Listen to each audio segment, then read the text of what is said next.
If you've ever needed to replace a print head, you know it can be confusing to figure out which replacement part to order. I'm Jojo, and I'm here to help you figure out what you need.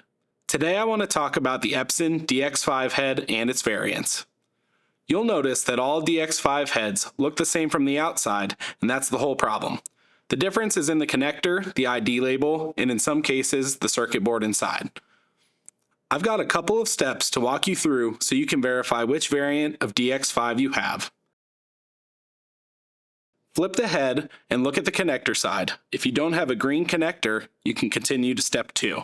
But if you have a green connector, this is a Mimaki Mutoh exclusive Epson printhead that works with the Mimaki JV33 or the Mimaki JV5 or the Mimaki CJV30 or the Mimaki TS5 series machines, and it also works with the Mutoh RJ900, ValueJet 1304, ValueJet 1604, and Mutoh's ValueJet 1614 series printers as well. There are 3 printheads available with the green connectors: the Mimaki printhead with the PCB memory board and the Mimaki printhead without the PCB memory board. There is also the Mutoh printhead. You can find each of these 3 options listed on the Digiprint Supplies website. If you replace the printhead on a Mimaki machine and you decide to use the Mimaki printhead without the PCB memory board, it is the same printhead, and you can reuse the old memory board from the old printhead. I should add here that both are the same physical printhead. The only difference is one comes with a memory board and one does not include the memory board. Let's move on to step number 2. Check the ID label. If you don't have the green connector, you'll want to take a look at the ID sticker on the head. If you see that there are only 2 characters, such as H5 or ED or something similar on the right side of the ID sticker, skip ahead to step 5. However, if you have 3 characters, such as G4R or C3R, on the bottom right of the ID sticker, you can continue on to step 3. Step 3. Read the 3-letter code. If the first letter is A through G, you've got a standard head, and the model number you need is Epson model 186000 or Epson model 186010. These printheads are interchangeable.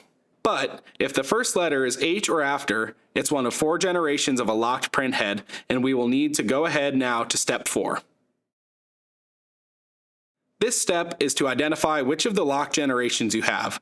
We will refer to these as first, second, third, and fourth coded as we talk about them. If the letters are on a black background, great. You have a 4th coded printhead. FA24000, you have found the correct printhead for your machine. However, if the letters are not on a black background, you'll need to open the head and check the first 4 digits of the PCB number. This should be done on an old head. Once you open the head, it cannot be closed. Once you open your old printhead, you will find these digits on the left side of the board. If you have a PCB that starts with a number less than 1444, it is a first coded printhead. This is an Epson model 186010 first generation printhead.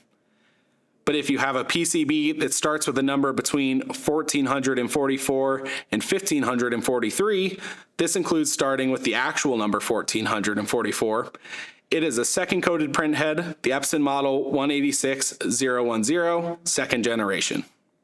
And lastly, if you have a PCB that starts with a number greater than or equal to 1544, it is a third coded printhead. The Epson model is 186010 third generation. Now we're ready to move on to step 5. For the 5th step, we will look at the 2 letters on the right side of the ID sticker. If the ID is on 4 lines, you have a printhead that has the SKU number 158000. This printhead is compatible with the Epson R1800. But if the ID is on 3 lines, you have a printhead with the SKU number 158010, which is compatible with the Epson R2400. Once you've identified your variant, it's easy to place your order on Digiprint Supplies website using the link in the video description or by searching for your printhead's model number. We keep all variants in stock and offer same-day shipping. I know that's a lot of steps, so if you're still not sure which replacement head you need, you can contact our technical team using our live chat in any language, and we'll confirm the right head before you order. Thank you very much.